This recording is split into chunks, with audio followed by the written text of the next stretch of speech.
दुनिया के कोने कोने में गूंजा है यीशु का नाम। ओहो दुनिया के कोने कोने में गूंजा है यीशु का नाम। कैसा प्यारा यीशु का नाम, दुनिया में हालेलुया। कैसा प्यारा यीशु का नाम, दुनिया में हालेलुया। इंडिया के कोने कोने में गूंज रहा है यीशु का नाम। इंडिया के कोने कोने में गूंज रहा है यीशु का नाम। कैसा प्यारा यीशु का नाम, इंडिया में हालेलुया। कैसा प्यारा यीशु का नाम, इंडिया में हालेलुया। भारत के कोने कोने में गूंज रहा है यीशु का नाम।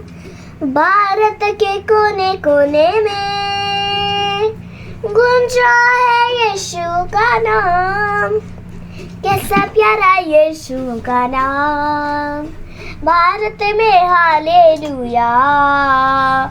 कैसा प्यारा यीशु का नाम, भारत में हालेलुया। दिल्ली के कोने कोने में गूंज रहा है यीशु का नाम। दिल्ली के कोने कोने में गूंज रहा है यीशु का नाम। कैसा प्यारा यीशु का नाम, दिल्ली में हालेलुया। कैसा प्यारा यीशु का नाम, दिल्ली में हालेलुया। चकपुर के कोने कोने में गूंजा है यीशु का नाम। चकपुर के कोने कोने में गूंजा है यीशु का नाम। कैसा प्यारा यीशु का नाम, चकपुर में हालेलुया। कैसा प्यारा यीशु का नाम, दुनिया में हालेलुया। वॉर्डन नगर के कोने कोने में गूंज रहा है यीशु का नाम। वॉर्डन नगर के कोने कोने में गूंज रहा है यीशु का नाम। कैसा प्यारा यीशु का नाम, वॉर्डन नगर में हालेलुया। कैसा प्यारा यीशु का नाम, वॉर्डन नगर में हालेलुया। नवनीपरा के कोने कोने में गूंज रहा है यीशु का नाम। नवनीपरा के कोने कोने में गूंज रहा है यीशु का नाम। कैसा प्यारा यीशु का नाम, नवनीपरा में हालेलुया। कैसा प्यारा यीशु का नाम, नवनीपरा में हालेलुया। लूड़े के कोने कोने में गूंज रहा है यीशु का नाम। लूड़े के कोने कोने में गूंज रहा है यीशु का नाम। कैसा प्यारा यीशु का नाम, लूड़े में हालेलुया। कैसा प्यारा यीशु का नाम, लूड़े में हालेलुया। जबलपुर के कोने कोने में गूंज रहा है यीशु का नाम। जबलपुर के कोने कोने में गूंज रहा है यीशु का नाम। कैसा प्यारा यीशु का नाम, जबलपुर में हालेलुया। कैसा प्यारा यीशु का नाम, जबलपुर में हालेलुया। खामरा चर्च के कोने कोने में गूंजा है यीशु का नाम। खामरा चर्च के कोने कोने में गूंजा है यीशु का नाम। कैसा प्यारा यीशु का नाम, खामरा चर्च में हालेलुया। कैसा प्यारा यीशु का नाम, खामरा चर्च में हालेलुया। बक्सत के कोने कोने में गूंजा है यीशु का नाम। बक्सत के कोने कोने में गूंजा है यीशु का नाम। कैसा प्यारा यीशु का नाम, बक्सत में हालेलुया। है कैसा प्यारा यीशु का नाम, बक्सर में हालेलुया। अंबिकापुर में कोने कोने में गूंजा है यीशु का नाम। अंबिकापुर के कोने कोने में गूंजा है यीशु का नाम। कैसा प्यारा यीशु का नाम, अंबिकापुर में हालेलुया। कैसा प्यारा यीशु का नाम, अंबिकापुर में हालेलुया। छत्तीसगढ़ के कोने कोने में गूंजा है यीशु का नाम। छत्तीसगढ़ के कोने कोने में गूंजा है यीशु का नाम। कैसा प्यारा यीशु का नाम, छत्तीसगढ़ में हालेलुया। कैसा प्यारा यीशु का नाम, छत्तीसगढ़ में हालेलुया। सकालों के कोने कोने में गूंजा है यीशु का नाम। सकालों के कोने कोने में गूंजा है यीशु का नाम। कैसा प्यारा यीशु का नाम, सकालों में हालेलुया। कैसा प्यारा यीशु का नाम, सकालों में हालेलुया। सिल्फली के कोने कोने में गूंजा है यीशु का नाम। सिल्फली के कोने कोने में गूंजा है यीशु का नाम। कैसा प्यारा यीशु का नाम, सिल्फली में हालेलुया। कैसा प्यारा यीशु का नाम, सिल्फली में हालेलुया। आइए हम प्रार्थना करेंगे, वचन की ओर जाएंगे। तो सब लोग श्री की बिटिया का गाना सुन लिए, प्रभु का आराधना कर रही है वो। जहाँ जहाँ प्रभु के नाम का सुसमाचार के लिए मैं जाता हूँ, मेरे साथ वो जाती है, उस जगह का नाम ली है।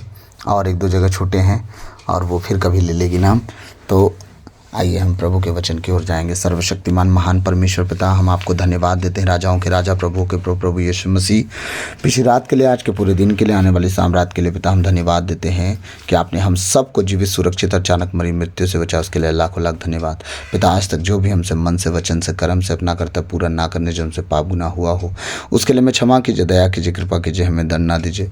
हमारे कर्ज गुनाह अपराध क्षमा कीजिए, ताकि हम आपके कहे अनुसार जीवन जी पाप गुनाह से दूर रहें, पवित्रता और खराई में चल सके, सहयोग बनाइए। प्रभु मेरे मुख पर पहरा बिठाइए, मेरे होठों के द्वार की रखवाली कीजिए। आज बोलने वाला मैं नहीं, वरन आप स्वयं मुझ में होकर अपने वचनों के द्वारा बातचीत करें। पिता आज का एक एक वचन हमारे जीवन में 100 गुना फलों को लाए, और ये वचन हम सब के जीवन में प्रभु आशीष का कारण बने, और हम ज्ञान बुद्धि विवेक में बढ़ते जाएं, इस योग बनाइए। यह प्रार्थना विधि यीशु मसीह के नाम से बप्ता आपसे मांगते हैं, सुनिए और दया से ग्रहण कीजिए। आमीन आमीन आमीन। तो हम मेरे साथ निकालेंगे सब लोग सुक्ति ग्रंथ अध्याय 8 पद संख्या 1 से लेकर 8 तक आज हम वचन देखेंगे। प्रभु का वचन क्या कहता है ध्यान से सुनेंगे। मैं अभी प्रभु के वचन के देखिए क्या है, मैं एक बात बता दूं, सुक्ति ग्रंथ में बार बार क्यों आप लोग को बताना चाह रहा हूं। सुक्ति ग्रंथ पूरे बाइबल में एक ऐसा ग्रंथ है जिसे पढ़ने से बुद्धि प्राप्ति होती है और उसमें बार बार बुद्धि विवेक की बातें हमें समझाई जा रही। इसलिए मैं चाह रहा हूँ ना कि प्रभु ने कहा है जिसको बुद्धि की घटी हो, प्रज्ञा की कमी हो, वो क्या करे, प्रभु से मांगे, बिना उलाहना दिए वो देगा, सबको देगा।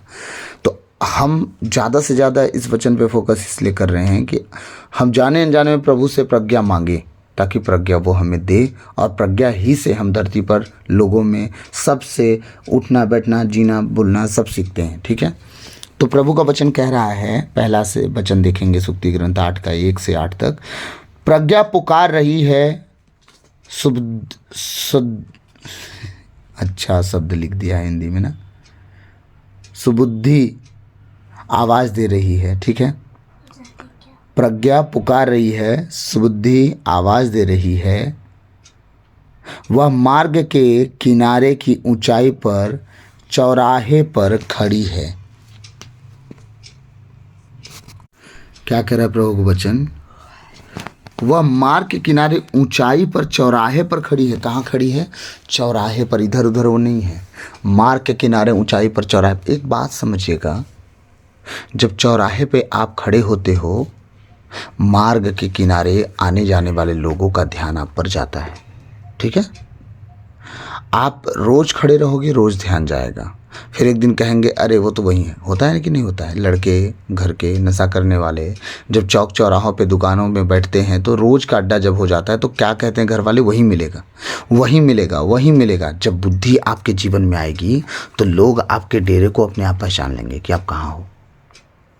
हाँ, वो धीरे धीरे लोग पहचान लेंगे। तब बुद्धि जहाँ रहती है, जिस व्यक्ति के पास होती है, तो याद रखिएगा, रानी राजा सुलेमान से मिलने कहाँ से आई थी? दक्षिण देश से। सोच के देखिए कितना दूर से आई थी, क्या करने? मात्र उस बुद्धि का परीक्षा लेने। बहुत से सवाल लेके आई थी वो राजा सुलेमान से मिलने, सारे सवाल का जवाब पाके एकदम अटपटे सवाल लेके आई थी जिसका जवाब दुनिया में कोई ना दे पाया हो। वो सुलेमान के पास सवाल लेके आई थी और ऐसे सवाल का जवाब पाके इतना खुश हुई है ना, उसका रहना उठना बैठना, उसके सेवकों का कार्य। तो सोच के देखिए, जब आपके पास सुबुद्धि होगी तो दुनिया के छोर से लोग आपसे मिलने आएंगे। ठीक है, अब ये कह रहा है कि आप मार्ग के किनारे की ऊंचाई पर चौराहे पर खड़ी। अब ये बुद्धि कैसी होती है कि आप चौराहे पर खड़े रह के जिस तरह दुनिया आपको देखेगी, तो बुद्धि जब आपके अंदर आएगी ना तो पूरी दुनिया आपके पास आएगी और ये जानेगी कि वो कहाँ मिलता है। जैसे कि हम लोग मातृ धाम गए, पूरे भारत में कहाँ गए? मातृ धाम, बनारस गए कि नहीं गए? तो वहाँ कुछ तो कुछ मिला होगा ना सबको, तब तो हमें एड्रेस वहीं का दिया गया ना। आज हमें जब कहते हैं कि ब्रदर को फ़ोन लगा लो, कुछ मेरे अंदर से वो लोग पाए होंगे ना, तो मेरे पास फ़ोन आ जाता है। तो हम एक बात समझना चाहते हैं कि सुबुद्धि मिलती कैसे है। अब ये तो जानना ज़रूरी है। हाँ, उसने तो कहा प्रज्ञा पुकार रही है, वो तो बुला रही है, भाई तुम आओ मेरे पास। ठीक है, सुबुद्धि आवाज़ दे रही है, लेकिन वो पुकार और आवाज़ तो सबको दे रही है, लेकिन लोग पा क्यों नहीं रहे हैं? वो बुला तो रही है, लोग पा क्यों नहीं रहे हैं? बहुत लोगों का ये कहना है कि पाएँ कैसे? तो आज उपाय बता रहा हूँ मैं कैसे पाना है। आप पहले वचन कंप्लीट करेंगे। वह नगर के फाटकों पर, वह प्रवेश द्वारों पर ऊंचे स्वर से क्या कर रही है? पुकार रही है। नगर के फाटकों पर, नगर का फाटक क्या है? प्रवेश द्वार क्या है? आपके बाइबल का कवर को समझे, ये नगर है पूरा बाइबल। ठीक है, और बाइबल के कवर पे जो चेन लगता है ये फाटक है। ठीक, ये पुकार तो रही है लेकिन इसके फाटक खुल नहीं रहे हैं। क्यों? आप जब तक ये फाटक खटखटाओगे नहीं, खोलोगे नहीं, और जब फाटक खुलेंगे तो क्या हो जाएगा? पूरा का पूरा बुद्धि का नगर आपको मिल जाएगा इसी बाइबल से। ठीक है, जब आप इसे पढ़ना शुरू कर जाओगे, उस फाटक में प्रवेश कर जाओगे, तो यहाँ की सारी बातें आपके समझ में आना शुरू हो जाएंगी कि उत्पत्ति क्या कहता है, निर्गमन ग्रंथ क्या कहता है, सब उपदेशक ग्रंथ क्या करता है, विधि विवरण ग्रंथ क्या कहता है, सुक्ति ग्रंथ क्या करता है, और स्त्रोत ग्रंथ क्या कहता है, ईसायास नबी के ग्रंथ क्या कहते हैं। ये सारे ग्रंथ, सारे पत्र आपको बताना शुरू कर देंगे इस नगर में जब आप घुस जाएंगे कि क्या बोलते हैं। अपने आप बुद्धि आपके अंदर आ जाएगी। दुनिया आपको बीट नहीं कर पाएगी, किसी कीमत पर आपको हरा नहीं पाएगी। आपको चाहेगी पाप में गिराना, शैतान के चालों में फंसाना, लेकिन वो कभी नहीं फंसा पाएगा। क्यों? क्योंकि आगे सवाल का जवाब मिल जाएगा। क्यों? वह नगर के फाटकों पर, वह प्रवेश द्वार पर ऊंचे स्वर से पुकार रही है, पवित्र बाइबल। क्या लिखा है बाइबल के ऊपर? पवित्र बाइबल लिखा है कि नहीं लिखा है? तो पवित्र कैसे हो गया? तुम पवित्र कैसे बनोगे? पवित्र बाइबल जब पवित्र है तभी तो पुकार रही कि मैं पवित्र हूँ, और तुम मेरे पास आओगे तो मैं भी तुम्हें क्या कर दूंगा? पवित्र। हाँ, आगे कह रहा है वचन, मनुष्यों मैं तुमको संबोधित करती हूँ, मैं समस्त मानव जाति को पुकारती हूँ। एक जन को नहीं, पूरी मानव जाति को मैं संबोधित करती हूँ और पुकारती हूँ। कहती है तुम जो भोले हो समझदार बनो, तुम जो मूर्ख हो बुद्धिमान बनो। क्या कह रहा है वो? जो तुम भोले हो ना, लोग तुम्हें बर्बाद कर देंगे। कहते हैं ना, हम नहीं जान पाते हैं, लोग हमें ठग के चले जाते हैं। कहते हैं कि नहीं? ठीक है, कहते हैं कि हम नहीं जान पाते हैं, लोग हमें ठग के चले जाते हैं। मेरे समझ में नहीं आता है, लोग मेरे को मेरा पैसा उधार मांगते हैं और मैं दे देती हूँ और कभी वापस मिलता नहीं है। ठीक, तो परमेश्वर ने कहा दो, उधारी देने से तुम अपना केस जीतोगे। अरे तुम तो जीतोगे, लेकिन किसको नहीं देना है भी तो जानना है। एक मतवार अगर आपसे पैसा मांगने आए रोज, तो आप दे रहे हो तो आप बुद्धिमान नहीं, मूर्ख हो। लेकिन एक मजबूर व्यक्ति आपसे मदद मांग रहा है, अगर आप कर सकते हो तो करो। प्रभु ने कहा है तुम अपना मुकदमा जीतोगे। वो दे ना दे तो हमारे पास पेड़ थोड़ी लगा है। प्रभु ने एक बात ये भी कहा है, जब तुम धार दो तो इस बात की चिंता मत करो, वापस मिलेगा। तुम समझ लो डूब गया है, दान समझ के दे देना। ठीक है, तुमसे बन पड़े तो खड़े करना। मनुष्य मैं तुमको संबोधित करती हूँ, मैं समस्त मानव जाति को पुकारती हूँ, तुम जो भोले हो क्या बनो? पहले समझदार। अगर तुम समझदार बन गए तो लोगों को तुरंत भांप लोगे कि वो क्या कहना चाह रहा है। ठग रहा है, अपना मतलब निकाल रहा है कि अपना फ़ायदा निकाल रहा है। कब तक वो आपके साथ रहेगा, कब आपको ठग के भाग जाएगा। और एक बार कोई धोखा दे तो दोबारा वही आदर नहीं देना है उसको। ये बात तो मैं बार बार बोलता हूँ। तुम जो भोले हो समझदार बनो, तुम जो मूर्ख हो बुद्धिमान बनो। अब जो मूर्ख व्यक्ति है, निरा मूर्ख है जिसको बोलते हैं, है ना, कब क्या करना है, कैसे करना है, उसको कोई मतलब नहीं। उसको क्या करना चाहिए? वो प्रभु के साथ बने रहना चाहिए, प्रभु के वचनों को सुनना चाहिए, उसे चर्च ज्वाइन करना चाहिए, कलीसिया में संगति करना चाहिए, आराधना प्रार्थना में बैठना चाहिए। परमेश्वर बुद्धि की आत्मा उसे देगी, प्रज्ञा की आत्मा देगी। वो जब मांगेगा तब बिना उलाहना के परमेश्वर देगा। क्यों देगा? ये भी वजह है। कहते हैं ना, क्यों दे देगा परमेश्वर? अरे इसलिए देगा ताकि तुम जीना सीखो और दूसरों को जीना सिखाओ। हम लोग निरा मूर्ख थे, वज्र बेईमान जिसको बोलते हैं। ठीक, परमेश्वर के पास आए, ये मूर्खता परमेश्वर दूर कर दिया, बुद्धिमान बना दिया। कैसे जीना चाहिए जीना सिखा दिया। गीत गाते ना, यीशु के प्यारे ने हमें जीना सिखा दिया, मेरे लिए तो प्यार का दरिया बहा दिया। ठीक है, आगे वचन कहता सुनो, मैं महत्वपूर्ण बातें बताऊंगी। कौन कह रहा है? बुद्धि, है ना, प्रज्ञा की बात। प्रज्ञा की आत्मा क्या करे? मैं तुम्हें महत्वपूर्ण बातें बताऊंगी। जो बात तुम्हें दुनिया में कोई नहीं समझा सकता, बता सकता, तुम्हें सेटिस्फाइड नहीं कर सकता, तुम्हें संतुष्ट नहीं कर सकता, मैं ऐसी बातें तुम्हें बता दूंगी ना, तुम संतुष्ट हो जाओगे। हम जब बाइबल को पढ़ना शुरू किए, हमारे जीवन का सारा सवाल कंप्लीट हो गया। हम बार बार बोलते थे ना, हम जिनको पूछते थे वो ईश्वर है भी कि नहीं, सूरज को कौन बनाया, चांद को कौन बनाया। जब बाइबल पढ़े तो पता चला सब कुछ परमेश्वर मुंह से बोलते गए और बनता गया। हाँ, हमारे हर सवाल का जवाब परमेश्वर अपने शब्दों से दे दिए। कह रहा है मैं महत्वपूर्ण बातें तुम्हें बताऊंगी, मैं जो कहूंगी वह बिल्कुल सही है। मतलब ये दावा कर रही है प्रज्ञा की आत्मा कि जो मैं बोलूँगी वो सही। इसीलिए जब भी हम बुद्धि की आत्मा के साथ, प्रज्ञा की आत्मा के साथ बने रहते हैं, हम धोखा नहीं खाते। जब भी हम वचन पढ़ते हैं, उस वचन के अनुसार जीते और चलते हैं, हम कभी गिरते नहीं, ठोकर नहीं खाते। उसने कहा है आकाश और पृथ्वी का टल जाना एकदम सहज बात है, बड़ी बात नहीं है। लेकिन बाइबल में लिखा हुआ एक डॉट, एक बिंदु, एक पाई मात्रा बिना पूरा हुए नहीं टलेगा।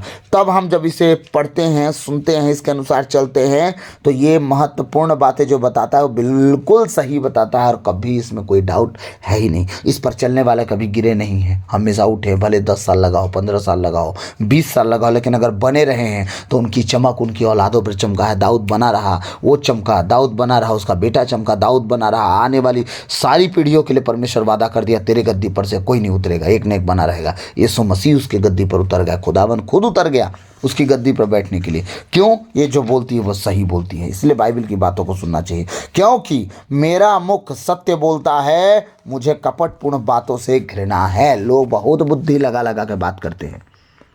अब प्रज्ञा की आत्मा कहती कि मैं सिर्फ सत्य बातें करवाती हूँ, मेरे मुख से सिर्फ सत्य की बातें निकलती हैं। कपटपूर्ण बातें जो है ना, उनसे मुझे घृणा होती है। तो लोग जो बुद्धि लगा लगा के बातें करते हैं, चर्चों में पुलपिट पे खड़े हो जाते हैं प्रभु के नाम से और बहुत बुद्धि लगा के बात करते हैं। परमेश्वर कहता है उलट फेर की बातें जो करके अपना टाइम पास करते हो तुम लोग चर्चों में खड़े होके, है ना, तुम्हारा सुसमाचार क्या होगा? तुम प्रचार कुछ और करोगे, इधर उधर का कथा कहानी सुना के टाइम पास करोगे। परमेश्वर का वचन कह रहा बुद्धि की आत्मा कपटपूर्ण बातों से मुझे घृणा आती है। हाँ, सब अपना अपना हिसाब लगाते हो कि तुम्हारी ज़रूरतों को तुम बड़ा आराम से बतिया लेते हो, हाँ, और धीरे से तुम निकल लेते हो। ये सारी बातों से प्रज्ञा की आत्मा कहते हैं मुझे घृणा होती है। इसलिए वो कह रहा है क्योंकि मेरा मुख सत्य बोलता है। वो जो बोलेगा साफ साफ बोलेगा, जैसा हूँ वैसा हूँ, बात खत्म। अगर प्रज्ञा की आत्मा किसी प्रचारक के अंदर आएगा, वो घुमा फिरा बात नहीं करेगा, जो बोले भाई ऐसा ही हूँ मैं किसी के कहने से ना बदल सकता हूँ, ना कि किसी के कहने से बदल जाऊँगा। मैं जब बदलने की कोशिश कर रहा हूँ, परमेश्वर जितना ढाल दे, है ना, वो सत्य ही बोलेगा। आगे कह रहा है मेरे मुख से जो शब्द निकलते हैं वे सच्चे हैं, उनमें कोई छल कपट या कुटिलता नहीं। अगर प्रज्ञा की आत्मा जब बोलेगी तो कभी छल कपट कुटिलता नहीं निकलेगा। वो सत्य बोलेगा, झूठ नहीं बोलेगा, इधर उधर की बातें उलट फेर के नहीं बोलेगा, बात बना के बात नहीं करेगा। वो समझाने के लिए, डर छुपाने के लिए, अपने आप को बचाने के लिए नहीं बोलेगा। जान से कोई किसी को नहीं मार देता सच बोल देने से। हाँ, अगर मैं सच आपसे बोल देता हूँ कुछ बात को लेके, अगर मान लीजिए कि हाँ 2 बात मुझे सुनना पड़ेगा, सुन लो, लेकिन सत्य बोलो। क्योंकि तो छोटी से छोटी बातों पर ईमानदार अगर होना सीख गया तो बड़ी बातें में भी ईमानदार रहेगा। तो आज छोटी बात पर डांट खाने के चलते अगर झूठ बोल रहा है, झूठ बोल रही है, तो कल के दिन तुम्हारे जीवन में बड़ी बातें कभी नहीं आएंगी। क्या कह रहा है प्रभु वचन? कह रहा है मैं सच्ची, मुझे मेरे मुख से जो शब्द निकलते हैं वे सच्चे हैं, उनमें कोई छल कपट या कुटिलता नहीं है। कुटिल किसको कुटिलता बोलते हैं? इसकी बात उसके पास, उसकी बात उसके पास, है ना, बढ़ा चढ़ा के। छल कपट की बातें, छल कपट की बातें होती हैं अपना व्यवस्था बनाना, उसका बिगाड़ देना, उसको मजाक मजाक में फंसा देना। मजाक मजाक में लोग कितना फंसा देते हैं। एक दिन याद कर रहा, मैं छोटा था तो, ज़्यादा बड़ा तो नहीं था लेकिन मैच्योर था, बहुत साल पहले की बात है। एक गलती किया तो एक लड़के को बताया, वो लड़का ढिंढोरा पीट दिया यार सबके सामने। और गलती अच्छी गलती नहीं थी, बेकार वाली गलती थी। मैं उम्मीद नहीं किया था, दोस्त है बोल के वो सबसे अरे छोड़िए, पुरुषों को छोड़िए, महिलाओं को, लड़कियों को बता रहा है वो मेरी गलती। मेरे से गलती तो हो गई थी, अब वो जा के सबको बता रहा है। सोच के देखिए, कुछ लोग ऐसे भी हमारी ज़िंदगी में मिलते हैं जिन पर हम भरोसा करते हैं और वो ढिंढोरा पीट पीट के हमारी गलतियों को पूरी दुनिया के सामने बताते। इसीलिए प्रभु कहता है तुम बुद्धि मुझसे मांगो तो तुम दुनिया को अपनी गलती नहीं बताओगे, कोठरी बंद करोगे, घुटनों पे आके अपनी गलती मुझे बताओगे। जब तुम मुझे बताओगे तो फिर दूसरों को बताने की ज़रूरत नहीं पड़ेगी। और आज हम दुनिया को बता रहे हैं अपनी कमी कमज़ोरी गलती, घटी, गरीबी, तकलीफ, दुख, बीमारी। प्रभु के पास नहीं आ रहे हैं, लोगों से उम्मीद करके बैठे हैं। और लोग तुम्हारा मज़ा लेंगे भाई। दुनिया में 100% लोग हैं, इंसान, ठीक, जो तुम्हारे आसपास हैं। उनमें से तुम्हारा अगर अपना कोई कहे तो मात्र पति पत्नी बच्चा माँ बाप, बस यही हमारा संसार है। उसके बाद 20% लोग ऐसे हैं जो हमारी कमियों पर तरस खाएंगे।